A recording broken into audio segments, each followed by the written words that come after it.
Jean, avec émotion, sortit du bus qu'il avait ramené chez lui. Combien d'années s'étaient écoulées depuis sa dernière visite? 10? 20? Sa mémoire lui soufflait. 45. 45 ans. Toute une vie. Vaste et longue, comme cette route qui s'étend à l'infini, à travers les champs et au-delà de l'horizon. 45 ans. Comment était-il possible qu'un homme ait vécu toute sa vie loin de son âme, de son cœur, de sa maison, de sa mère? On dit que la maison est là où se trouve le cœur, et son cœur avait toujours été ici, dans cette petite ville tranquille. Il marchait doucement depuis la gare routière, remontant la rue. Combien de fois avait-il rêvé de ce moment? Marchant dans la rue, passant à côté des géraniums en fleurs émergeant des jardins, à côté des grands buissons de pompons jaunes d'or et des malvas multicolores. Il partait d'un pas léger, futur soldat, avec espoir dans le cœur et un amour immense, comme le monde entier. Puis tout changea. Un vide s'installa dans son âme, et une blessure apparut dans son cœur, aussi vaste que l'univers. Celle pour qui il vivait, respirait, pensait, l'avait trahi, simplement en lui écrivant de trouver le bonheur. Elle le libérait de sa promesse. Certains le prennent calmement, d'autres pleurent, écrivent des lettres furieuses, veulent tuer, supplient pour une explication. Certains fuient. Mais lui se taisait. Le commandant, un vrai père, l'appela et commença à parler. Il versa un verre de vodka. Bois, il se taisait. Bois, j'ai dit. Tu es stupide, soldat, ta mère t'a donné naissance dans la douleur, t'a élevé sans père, et toi? Tu sais combien il y en aura d'autres? Blanche, rousse, noire. Une seule mère, et toi? Tu penses que je ne vois pas? Tu penses que je suis stupide? Que je ne comprends rien? C'est ce que tu penses, n'est-ce pas? Seulement toi, tu penses, avec une âme sensible. Une fille t'a quitté. Tragédie. Non, mon fils. Il y a eu pire. J'ai un ami. Il s'est marié jeune. Par grand amour, mais peu de sagesse. Elle était belle, impossible de détourner le regard. Il faisait tout pour elle. Lui décrochait les étoiles. Et elle, comme un chat, se frottait à lui. Il ne pouvait même pas se fâcher contre elle. Rien à lui reprocher. Mais elle ne se frottait pas qu'à lui. Comme le temps l'a montré. Un jour, il est rentré chez lui. Et Alexandre, son meilleur ami, était là avec sa femme. Elle s'ennuyait. Elle ne pouvait refuser à personne. Et alors, votre ami? Il a tué les deux. Je plaisante. Il a voulu. Mais le commandant l'a arrêté à temps. Sinon, il aurait fait une bêtise. Et ensuite? Comment a-t-il vécu? Eh bien, tout est passé. Oublié. Il a rencontré une autre femme. Elle lui a donné des enfants. Mais de temps en temps, il se souvient de celle qui s'ennuyait. Et ça le serre, pas comme un enfant. Il ne peut pas respirer. Puis ça passe. Et il réalise que la vie continue. Alors va. Va, serre, soldat. Tout passera. Il y aura de la douleur. Il est parti. Il a probablement pardonné. Il a essayé d'oublier. Non pas oublier, mais ne pas penser. Mais il n'a pas pu revenir. Il n'a pas vu comment 45 ans sont passés. Il a rencontré différentes femmes. Il a été marié 2 fois. Il a une fille adulte. 2 petits-enfants. Sa fille aime ses petits-enfants. Mais ça n'a pas marché avec les femmes. Les femmes sentent quand on ne les aime pas. On ne peut pas les tromper. Il est toujours resté en contact avec sa mère. Avec sa sœur. Mais il n'a jamais pu venir. Comme s'il y avait une barrière. Il mentait à sa mère quand elle venait. Qu'il ne pouvait pas venir. Travail. Manque de temps. La mère était plus jeune alors. Elle venait en visite chaque année. Puis de moins en moins souvent. Et il a été emporté par la vie, comme une plume. Il n'a pas vu sa mère depuis 20 ans. Et sa sœur, encore plus longtemps. Il s'efforçait de partir en expédition. Toujours à la recherche de quelque chose. Parfois, il était serré, Comme le disait le commandant. Fortement, à ne pas pouvoir respirer. Tant de temps a passé. Et la blessure, celle dans son cœur. Elle se rouvrait et saignait, laissant couler la douleur goutte à goutte. Certains se souviennent avec nostalgie de leur premier amour. D'autres avec mélancolie. D'autres avec rire. Et d'autres ne s'en souviennent pas, balayant cela comme une mouche ennuyeuse. Ah, quelle était-elle ? Des enfantillages. Il y a des choses plus importantes dans la vie. Mais pour lui, Jean. Voilà. Quelqu'un dira qu'il est faible. Qu'il s'est inventé un amour. Peut-être que celui qui le dira aura raison. Lui, Jean, ne discute pas. Il marche doucement, regardant autour de lui. Le temps semble s'être arrêté ici. Comme si ces années n'avaient jamais existé. Les grands-mères sont assises sur des bancs près des jardins. Regardant sous leurs mains posées comme des visières. Plissant leurs yeux presque aveugles. Les grands-mères. Combien avaient-elles alors, quand Jean, plein d'espoir et d'amour, quittait sa ville natale sans savoir qu'il partait pour toujours? Environ 30, 40 ans. Ils sont maintenant les grands-mères. Jean marchait, posant ses pieds avec prudence, comme sur un champ de mine. Il voulait absorber tous les sons, les odeurs, la beauté de cet endroit. Jean regrettait-il les années passées loin de sa ville natale? Il aurait pu revenir, épouser une bonne fille et vivre, malgré cette traîtresse. Mais il se répondait qu'il ne pouvait pas. Il ne pouvait simplement pas. Et il a vécu ainsi. Une mélodie familière a tinté dans sa poche. Oui, ma fille. Papa, comment ça va là-bas? Bien, ma chérie. Je suis arrivée. Je marche. Et vous, comment ça va? Bien. Repose-toi. Il s'approcha de la maison. Son cœur battait dans sa tête. Pulsant dans ses tempes. Bouillonnant dans sa gorge. Il tendit la main, passa par-dessus le portail. Ouvrit le loquet. Fit un pas. Sur le porche, quelqu'un sortit. Regardant sous sa main comme une visière. Maman, maman, c'est moi, Jean. Jean. Elle pleure, court, marchant de ses petites jambes maigres.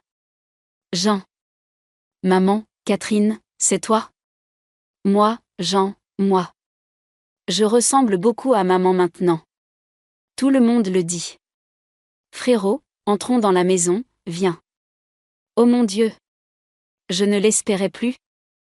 Jean. Catherine pleure, sa sœur aînée.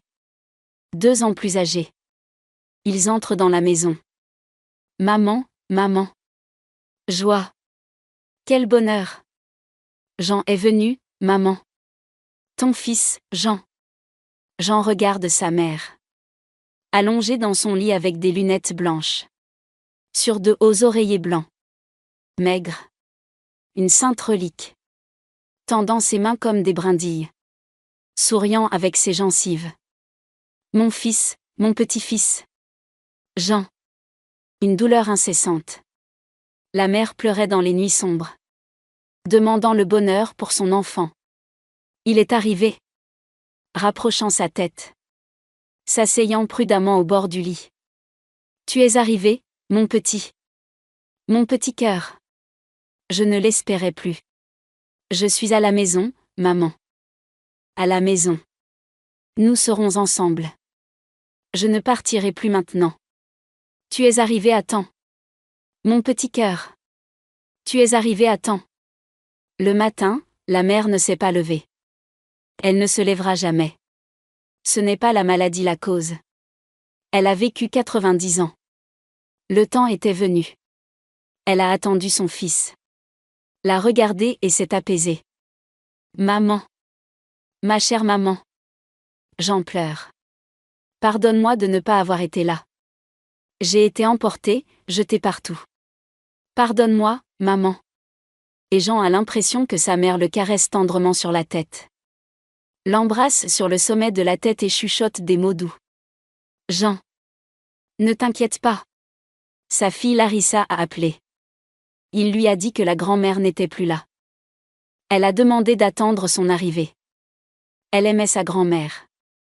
Des tracas, des tracas. Des femmes sont venues. Jean se sentait étranger, inutile. Il est sorti dans la rue. S'est assis sur un banc. Sa fille a appelé. Elle vient. Elle a atterri et vient. Sa beauté est arrivée. La première fois. Elle a trouvé le chemin. Comme si elle y était déjà allée. Comment as-tu trouvé, ma fille? Mon cœur me l'a dit, papa. Tu m'as tellement parlé de ta ville dans mon enfance. Le moment est venu, et je l'ai vu. Comment tu te sens ici? Bien, ma chérie. Va. Ta tante Catherine est là. Une beauté. Juste pas de bonheur familial. L'un buvait et frappait. L'autre était un fêtard. Elle vit seule. Elle a dit que c'était fini. Elle a assez aimé. Son caractère est celui de son père. Tout a été fait correctement. Jean est comme dans un brouillard. Le soir, Larissa et Catherine parlent de quelque chose dans la cuisine. Il s'allonge sur le canapé. Son cœur commence à faire des siennes. Le bavardage de Catherine murmure doucement. Comme un ruisseau. Et Larissa semble un peu dégelée. Je vais y aller, frérot. Catherine vit à côté. Sa belle-mère aussi est malade. Allongée. Elle se déchirait entre les deux maisons. Comment vas-tu, frérot? Bien. Va, Catherine. Le neveu et la nièce sont venus. Gênés au début. Puis ils ont commencé à parler avec leur cousine de la capitale. Oncle, pouvons-nous emmener Larissa chez nous? Nous ne nous sommes jamais vus. La faire connaître à la famille. Bien que ce soit une occasion triste, quand nous reverrons-nous? Et nous reverrons-nous? Bien sûr, il agite la main. Va, ma fille. Il somnole. La porte semble grincer. Apparemment, la fille est revenue. Larissa, c'est toi? Moi. Jean. Qui est-ce? Elle se tient là. Il ne l'aurait pas reconnue. Mais ses yeux bleus sont les mêmes. Elle le regarde, appuyé contre le chambranle. Larissa, son premier amour, au nom duquel il a nommé sa fille. Moi, Jean. Pardonne-moi de venir ainsi. Sans invitation. Mais non, entre. Il s'assoit dans le noir. Parle. Doucement, sans hâte. S'écoutant l'un l'autre. Sans s'interrompre. Pardonne-moi, Jean. Pardonne-moi. Je n'ai pas montré mon visage à tante Maria. J'avais peur. J'avais honte. Là où je me rencontrais, je passais en courant. Puis tante Maria m'a grondé. Pourquoi, dit-elle, cours-tu comme une biche blessée? Marche tranquillement. Ne sommes-nous pas, dit-elle, des bêtes? J'étais stupide. Je pensais que c'était vrai. J'ai été séduite par cet homme en mission. J'ai cru à ses mots doux. Larissa sourit. Et lui? L'été s'est terminé. Et il s'est préparé à partir. Et moi, j'étais déjà enceinte. Et lui, il dit que ce n'est pas son enfant. Et en plus, il a une fiancée chez lui. Ma mère m'a menacée. Ils l'ont poussé à se marier par la ligne du parti. Mais ça ne m'a pas apporté le bonheur, Jean. Et je l'ai nommé de ton nom. Alors il est devenu furieux. Il m'a battu à ce moment-là. Ils lui ont dit que j'attendais un gars de l'armée. Alors il a parié avec les gars. Voilà, Jean. Je ne me plains pas. Ne pense pas ça. Je n'ai pas pu nommer mon fils Jean. Il ne l'aurait pas permis. Mais j'ai mon petit-fils Jean. Il a déjà 9 ans. Ma Larissa a 35 ans. Ta fille? Ma fille. 2 petits-enfants, Timour et Maria. Une épouse? Non, ça n'a pas marché. Je vois. Tu vas rentrer chez toi? Retourner là-bas? J'en ai assez voyagé. Larissa. Ma maison est ici. C'est vrai, Jean, il est temps de rentrer à la maison. Et me voilà de retour.